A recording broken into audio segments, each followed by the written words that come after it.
जय हिंद साथियों, स्वागत है आप सभी का ग्रांड गुरु जी क्लासेज में। दोस्तों, आज के क्लास में हम हिंदी साहित्य से संबंधित महत्वपूर्ण प्रश्नों के बारे में चर्चा करेंगे। ये सभी प्रश्न हर तरह की प्रतियोगी परीक्षाओं के लिए काफ़ी ज़्यादा महत्वपूर्ण है। दोस्तों, ये सभी प्रश्न चयनित प्रश्न है और बार बार किसी न किसी एग्जाम में पूछा जाता है। तो दोस्तों, अगर आप चैनल पर पहली बार आए तो सर्वप्रथम चैनल को सब्सक्राइब कर बेल आइकन को प्रेस कर ले ताकि आने वाले नए वीडियो का नोटिफिकेशन आपके पास सबसे पहले पहुँचे। तो चलिए दोस्तों, वीडियो को स्टार्ट करते हैं और आज का पहला प्रश्न है, हिंदी साहित्य की प्रथम कहानी है। दोस्तों, आपको बताना है कि इनमें से कौन हिंदी साहित्य की प्रथम कहानी है। आपका राइट आंसर होगा सी, इंदुमती। इंदुमती हिंदी साहित्य की प्रथम कहानी है।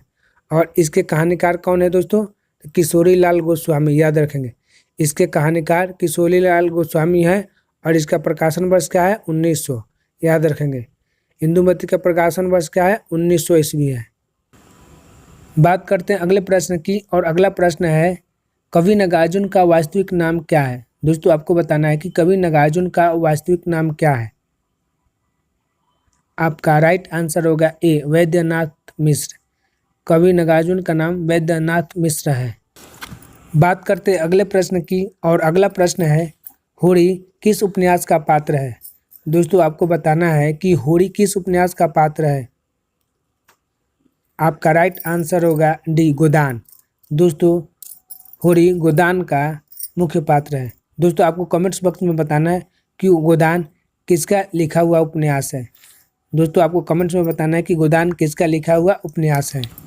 बात करते हैं अगले प्रश्न की और अगला प्रश्न है, जयशंकर प्रसाद की कृति नहीं है। दोस्तों, आपको बताना है कि इनमें से कौन सी कृति जयशंकर प्रसाद की नहीं है। आपका करेक्ट आंसर होगा डी, गुनाहों का देवता। दोस्तों, गुनाहों का देवता जयशंकर प्रसाद की कृति नहीं है। दोस्तों, आपको कमेंट्स बॉक्स में बताना है कि गुनाहों का देवता किसकी कृति है। दोस्तों, गुनाहों का देवता धर्मवीर भारती की कृति है, याद रखें। गुनाहों का देवता किसकी कृति है? धर्मवीर भारती की कृति है। बात करते अगले प्रश्न की और अगला प्रश्न है, कवि मैथिली शरण गुप्त का प्रथम काव्य कौन सा है। दोस्तों, आपको बताना है कि कवि मैथिली शरण गुप्त का प्रथम काव्य कौन सा है। आपका करेक्ट आंसर होगा ए, रंग में भंग। आपका राइट आंसर क्या होगा दोस्तों? ए, रंग में भंग। रंग में भंग कवि मैथिली शरण गुप्त की प्रथम काव्य है। बात करते अगले प्रश्न की और अगला प्रश्न, किस कहानीकार की कहानी है। दोस्तों, आपको बताना है कि विष के दांत किस की कहानी है। आपका राइट आंसर होगा सी, नलिन विलोचन शर्मा। विष के दांत नलिन विलोचन शर्मा की कहानी है। बात करते अगले प्रश्न की और अगला प्रश्न है, साहित्य का इतिहास दर्शन किस इतिहासकार का इतिहास ग्रंथ है। दोस्तों, आपको बताना है कि साहित्य का इतिहास दर्शन किस इतिहासकार का इतिहास ग्रंथ है। आपका करेक्ट आंसर होगा सी, नलिन विलोचन शर्मा। साहित्य का इतिहास दर्शन नलिन विलोचन शर्मा का इतिहास ग्रंथ है। बात करते अगले प्रश्न की और अगला प्रश्न है, श्रम विभाजन और जाति प्रथा किसका निबंध है।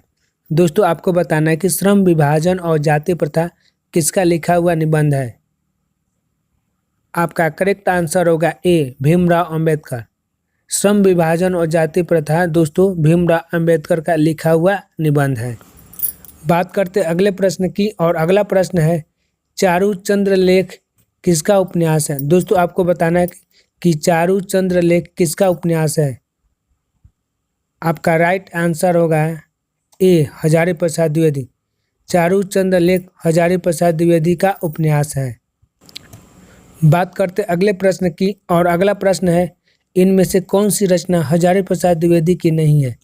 दोस्तों, आपको बताना है कि इनमें से कौन सी रचना हजारी प्रसाद द्विवेदी की नहीं है। आपका राइट आंसर होगा डी, परंपरा का मूल्यांकन। दोस्तों, परंपरा का मूल्यांकन हजारी प्रसाद द्विवेदी की रचना नहीं है। दोस्तों, आपको कमेंट्स पर बताना है कि परंपरा का मूल्यांकन किसकी रचना है। दोस्तों, परंपरा का मूल्यांकन रामविलास शर्मा का रचना है, याद रखेंगे। किसका है? रामविलास शर्मा का है। बात करते अगले प्रश्न की और अगला प्रश्न है, अनाम दास का पोथा किसका उपन्यास है। दोस्तों, आपको बताना है कि अनाम दास का पोथा किसका उपन्यास है। आपका राइट आंसर होगा ए हजारी प्रसाद द्विवेदी। अनाम दास का पोथा हजारी प्रसाद द्विवेदी का उपन्यास है। बात करते अगले प्रश्न की, और अगला प्रश्न है जिंदगी और जोंक किसका कहानी संग्रह है। दोस्तों आपको बताना है कि जिंदगी और जोंक किसका कहानी संग्रह है। आपका राइट आंसर होगा ए अमरकांत। जिंदगी और जोंक अमरकांत का कहानी संग्रह है। बात करते हैं अगले प्रश्न की। अगला प्रश्न है काले उजले दिन किसका उपन्यास है। दोस्तों आपको बताना है कि काले उजले दिन किसका उपन्यास है। आपका राइट आंसर होगा ए अमरकांत। काले उजले अमरकांत का उपन्यास है। दोस्तों इसके अलावा भी इनके और प्रमुख उपन्यास है, और वह है सूखा पत्ता, आकाश पक्षी, सुखजीवी, बीच की दीवार, ग्राम सेविका। इसको भी आप लोग याद कर लेंगे तथा अपने कॉपी में लिख लेंगे। सूखा पत्ता, आकाश पक्षी, सुखजीवी, बीच की दीवार, ग्राम सेविका इनके प्रमुख उपन्यास हैं। इसको आप लोग नोट कर लेंगे। बात करते अगले प्रश्न की, और अगला प्रश्न है मौत का नगर किसका कहानी संग्रह है। दोस्तों आपको बताना है कि मौत का नगर किसका कहानी संग्रह है। आपका राइट आंसर होगा डी अमरकांत। दोस्तों मौत का नगर अमरकांत का कहानी संग्रह है। दोस्तों इसके अलावा भी इनके और प्रमुख कहानी संग्रह है, और वह है जिंदगी और जोंक, देश के लोग, मित्र मिलन, कुहासा।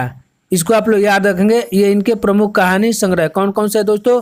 जिंदगी और जोंक, देश के लोग, मित्र मिलन, कुहासा इनके प्रमुख कहानी संग्रह। इसको आप लोग अपने नोटबुक में नोट कर लेंगे। बात करते अगले प्रश्न की, और अगला प्रश्न है महावीर प्रसाद द्विवेदी और हिंदी नवजागरण किसका आलोचनात्मक ग्रंथ है। दोस्तों आपको बताना है कि महावीर प्रसाद द्विवेदी और हिंदी नवजागरण किसका आलोचनात्मक ग्रंथ है। आपका राइट आंसर होगा सी रामविलास शर्मा। महावीर प्रसाद द्विवेदी और हिंदी नवजागरण रामविलास शर्मा का आलोचनात्मक ग्रंथ है। बात करते हैं अगले प्रश्न की, और अगला प्रश्न है निराला की साहित्य साधना किसका लिखा हुआ आलोचनात्मक ग्रंथ है। दोस्तों आपको बताना है कि निराला की साहित्य साधना किसका लिखा हुआ आलोचनात्मक ग्रंथ है। आपका राइट आंसर होगा सी रामविलास शर्मा। निराला की साहित्य साधना रामविलास शर्मा का लिखा हुआ आलोचनात्मक ग्रंथ है। बात करते अगले प्रश्न की, और अगला प्रश्न है प्रेमचंद और उसका युग किसकी कृति है। दोस्तों आपको बताना है कि प्रेमचंद और उसका युग किसकी आलोचनात्मक कृति है। आपका राइट आंसर होगा सी रामविलास शर्मा। प्रेमचंद और उसका युग रामविलास शर्मा का आलोचनात्मक ग्रंथ है। बात करते अगले प्रश्न की, और अगला प्रश्न है भाषा और समाज किसका आलोचनात्मक ग्रंथ है। दोस्तों आपको बताना है कि भाषा और समाज किसका आलोचनात्मक ग्रंथ है। आपका राइट आंसर होगा सी रामविलास शर्मा।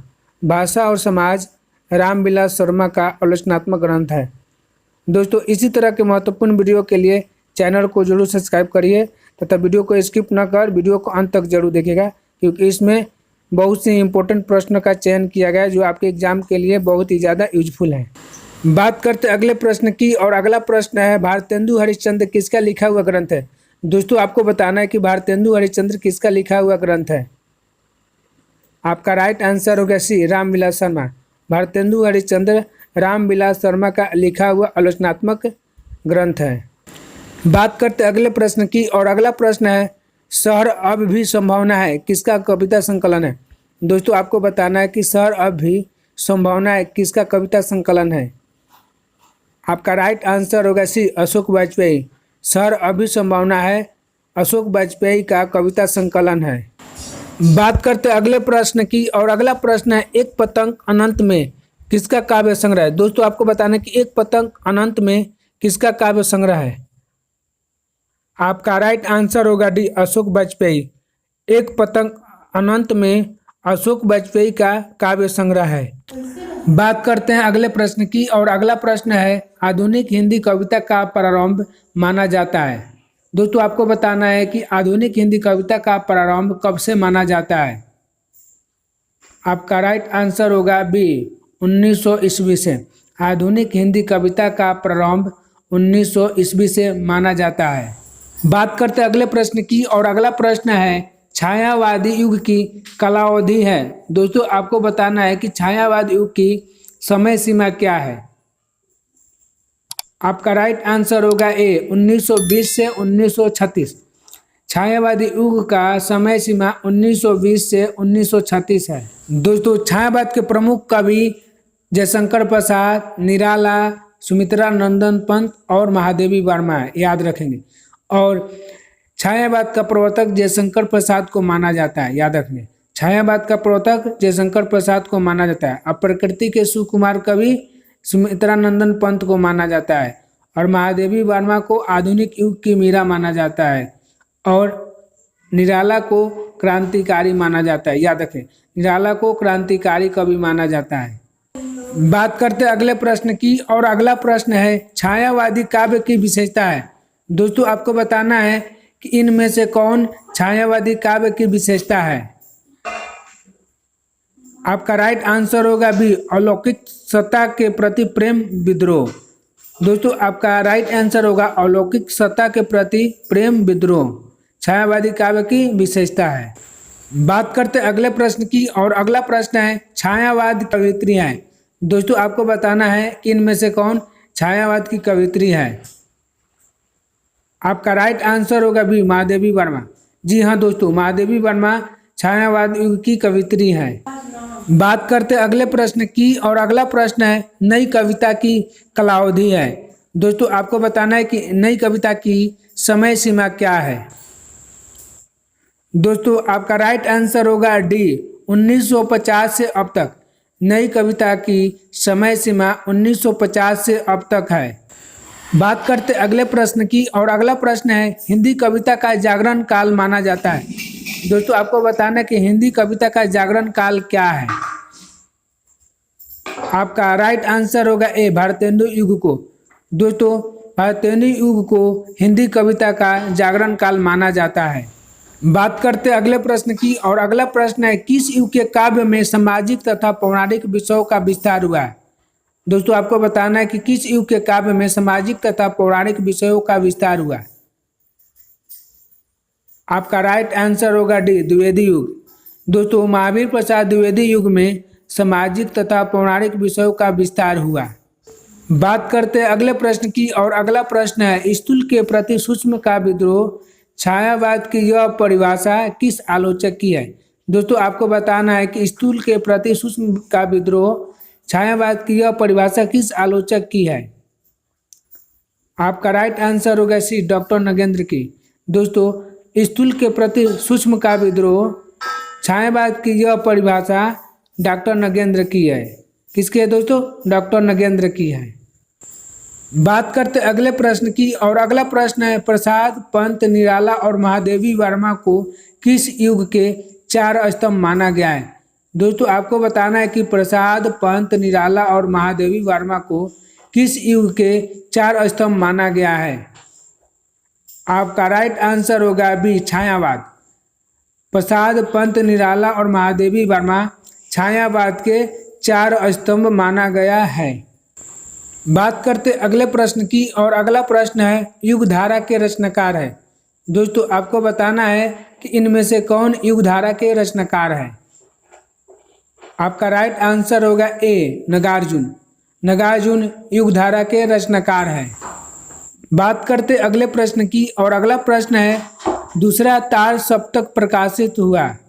दोस्तों आपको बताना है कि दूसरा तार सप्तक कब प्रकाशित हुआ। आपका राइट आंसर होगा सी 1951 में। दोस्तों 1951 में दूसरा तार सप्तक प्रकाशित हुआ। दोस्तों आपको कमेंट्स बॉक्स में बताना है कि तार सप्तक के प्रवर्तक कौन थे। आपको कमेंट्स में बताना है कि तार सप्तक के प्रवर्तक कौन थे। बात करते अगले प्रश्न की और अगला प्रश्न है नई कविता की प्रमुख प्रवृत्ति है। दोस्तों आपको बताना है कि इनमें से कौन नई कविता की प्रमुख प्रवृत्ति है। आपका राइट आंसर होगा डी उपयुक्त सभी।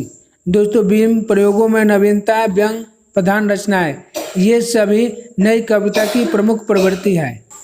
बात करते अगले प्रश्न की और अगला प्रश्न है कमायनी किस युग की रचना है। दोस्तों आपको बताना है कि कमायनी किस युग की रचना है। आपका राइट आंसर होगा सी छायावाद। कमायनी छायावाद युग की रचना है। दोस्तों आपको कमेंट्स बॉक्स में बताना है कि कमायनी के लेखक कौन है। आपको बताना है कि कमायनी के लेखक कौन है। दोस्तों अगर वीडियो अच्छी लगी तो वीडियो को लाइक कर अधिक से अधिक शेयर कीजिएगा तथा चैनल को सब्सक्राइब करना ना भूलिएगा।